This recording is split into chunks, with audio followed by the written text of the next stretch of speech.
Yang keempat, saudara, pengaruh yang manis dari Roh Kudus dalam kekuatan rohani saudara.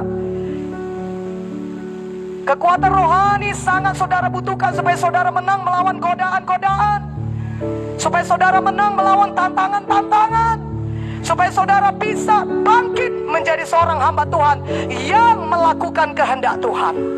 Saudara mampu mengalahkan semuanya, rintangan, godaan, pencobaan, semuanya saudara kalahkan. Kenapa? Karena saudara punya kekuatan rohani di dalam saudara. Haleluya. Simpson badannya besar, saudaraku,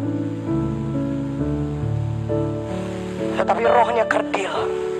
Dan di sini kita diajari Tuhan, saudara, kita harus punya kekuatan rohani kalau kita mau menang melawan semua godaan-godaan.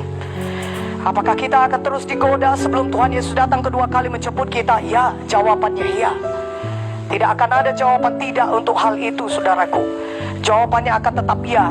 Sampai Tuhan Yesus datang kedua kali, setinggi apapun kedudukan saudara dalam pelayanan, sudah bagaimanapun saudara melayani Tuhan, sudah berapa lama pun saudara melayani Tuhan, godaan itu akan tetap datang. Karena pekerjaan setan mencuri, membunuh, dan membinasakan. Dia adalah si penggoda. Saudaraku, bagaimana supaya kita bisa menang? Kita harus membiarkan Roh Kudus menguasai kita. Kita sebenarnya manusia roh di dalam. Itulah kita yang sebenarnya manusia roh. Tetapi di luar kita ini, daging kita ini semuanya, saudaraku, tempat kita tinggal, tempat kita yang sebenarnya lemah. Firman Tuhan berkata, daging lemah, roh memang penurut, tapi daging lemah. Karena itu berjaga-jagalah di dalam doamu minimal 1 jam per hari, maka engkau tidak akan jatuh dalam pencobaan. Dan Tuhan juga tahu kita ini apa, kita ini debu. Itulah sebabnya saudara membutuhkan pengaruh Roh Kudus supaya saudara kuat. Setan masih lebih kuat daripada manusia. Tetapi ada satu yang bisa mengalahkan setan, dan hanya satu aja, yaitu apa? Kekuatan Roh Kudus di dalam kita. Karena itu tiap-tiap hari, saudaraku, kita harus memiliki kuasa Roh Kudus bekerja di dalam kita supaya kita kuat secara rohani.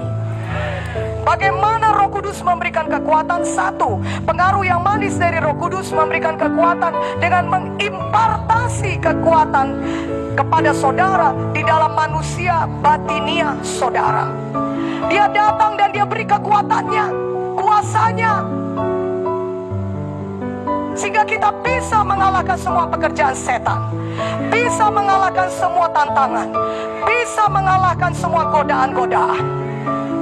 Jadi kita kuat rohani kita, kuat roh kita. Godaan apapun, sudah menari-nari pun dia seperti di depan Yusuf itu, saudara. Ya, istri Potifar itu sudah menari-nari dia di depan Yusuf. Tiap hari digodanya Yusuf, tapi Yusuf tidak pernah jatuh dalam dosa. Dan saudara lihat bagaimana Tuhan Yesus, Tuhan Yesus kita yang luar biasa. Dia juga dalam tubuh manusia. Kita tahu itu semuanya. Tuhan itu bukan hanya sekedar Tuhan, tapi dia sudah mengambil rupa menjadi seorang hamba, sama seperti manusia. Nah, kalau saudara perhatikan itu, Tuhan Yesus tidak pernah jatuh dalam dosa. Apa yang membuat Tuhan Yesus tidak pernah jatuh dalam dosa? Ada kuasa Roh Kudus di dalam dia. Pengaruh Roh Kudus itu yang mengimpartasikan kekuatan tinggal di dalam kita, sehingga kita mampu menang atas semua godaan-godaan. Haleluya.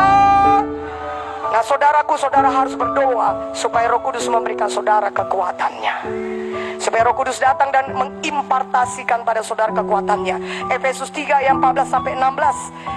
Saya baca kepada saudara, itulah sebabnya aku sujud kepada Bapa, yang daripadanya semua turunan yang di dalam sorga dan di atas bumi menerima namanya. Aku berdoa supaya ia menurut kekayaan kemuliaannya menguatkan dan meneguhkan kamu oleh rohnya di dalam batinmu. Jadi kita dikuatkan Tuhan, diteguhkan Tuhan oleh Roh Kudus. Roh Kudus itu memberikan kekuatan kepada kita, mengimpartasi. Bagaimana itu bisa terjadi? Seperti ragi itu, saudara, kita tidak lihat cara kerjanya. Bukankah demikian? Yang kedua ini, pengaruh yang manis dari Roh Kudus memberikan kekuatan kita. Roh kekuatan itu tinggal dalam saudara.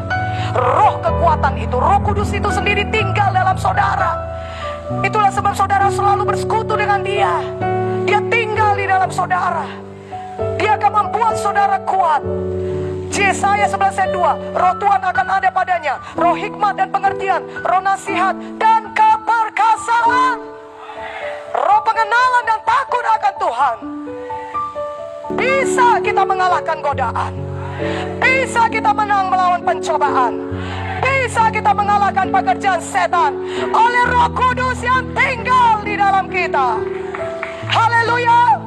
Ini pengaruh Roh Kudus bagi kita sungguh luar biasa, membuat kita kuat secara rohani.